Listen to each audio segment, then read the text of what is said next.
So let us talk about the Yamaha Stagepas 1K. Fantastic little machine. I've had this now for close to 2.5 years. I use it for my small rigs. It was at a point my primary rig. So I'm going to quickly go through a few things about this amazing speaker that you might like to know before you purchase, because it is on the expensive side when you look at column speakers. So the first benefit is, of course, the fact that it's Yamaha. Yamaha always make sure that they have some of the best components in their devices. That's, like I said, I've had this machine now for the speaker now for 2.5 years.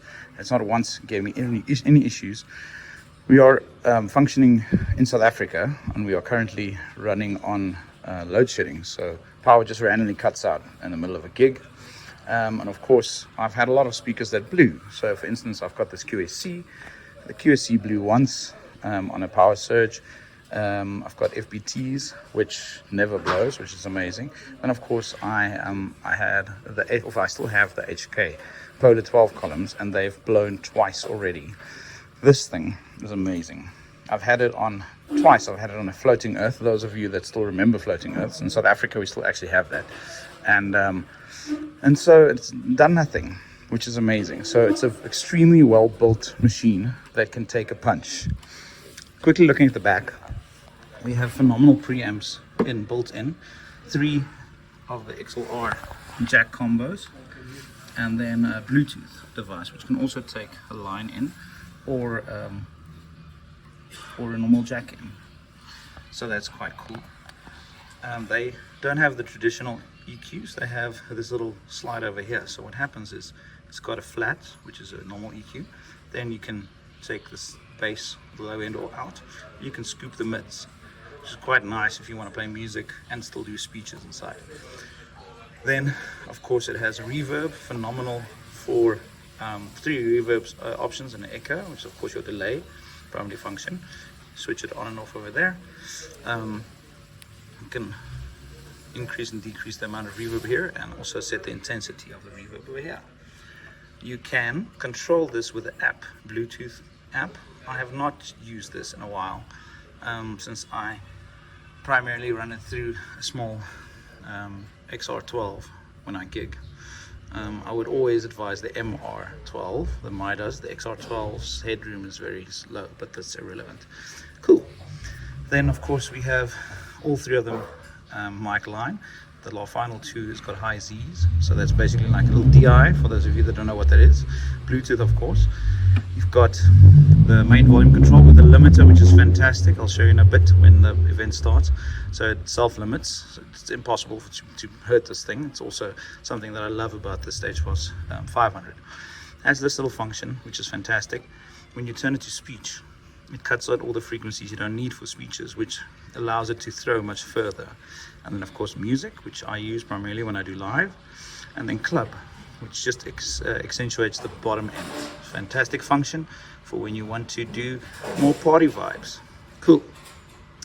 You can link them with each other through these output channels, link or mono out.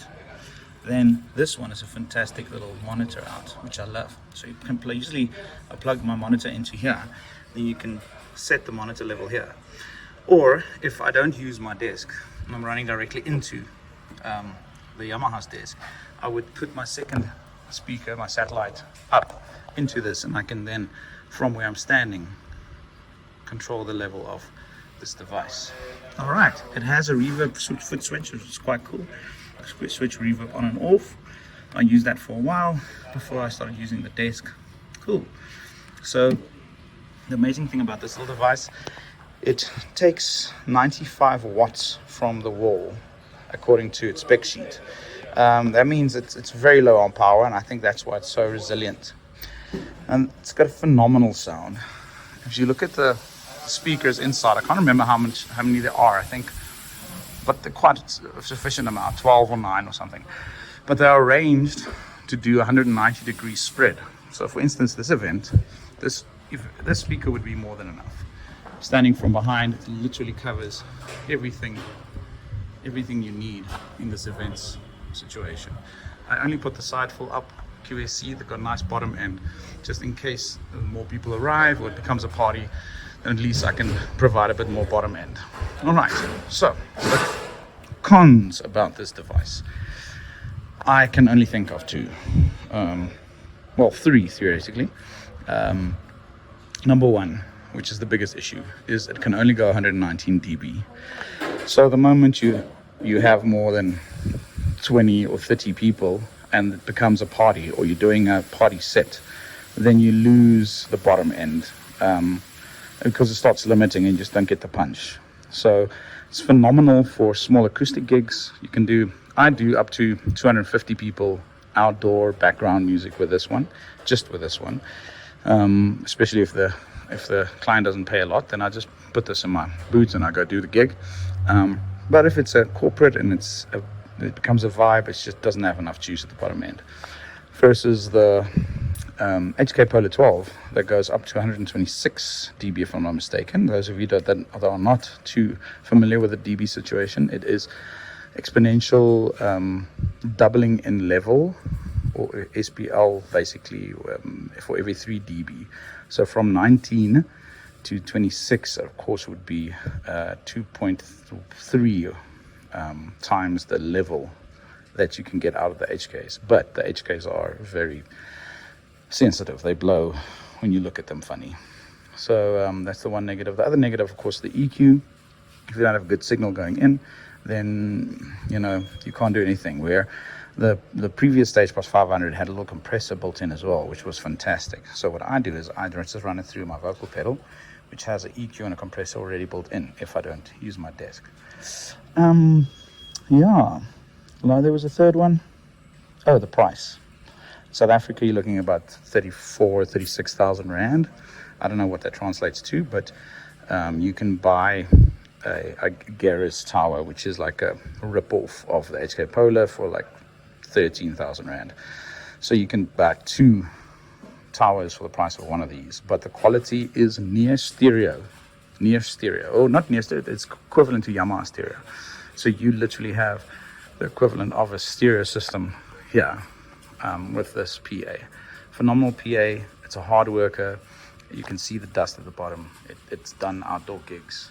It's been working really hard. You can see it's been doing its rounds. So if you have the budget for small intimate gigs or acoustic gigs, this is fantastic. It's more than you need. If you need something with a bit more bottom end, I would advise you, at the end of the day, just get something respectable like a FBT that has a separate sub running on tops. QSC, of course, one of my favorite brands. They also just struggle a bit with voltage spikes. They have capacitors that you struggle to find in South Africa that blows. So you kind of have to decide what you need for your rig. But this is a phenomenal little speaker setup.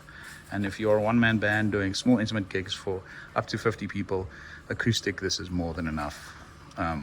If you are doing party gigs, I would advise you to get something with much more bottom end than this. But one of the best speakers I've worked with in the last 18 years, easily. I wish they made one with just a tad more bottom end that I can push 128 dBs out of it, with maybe a 12-inch driver. Then I would buy 4 of them right now. So, go well, guys. Enjoy.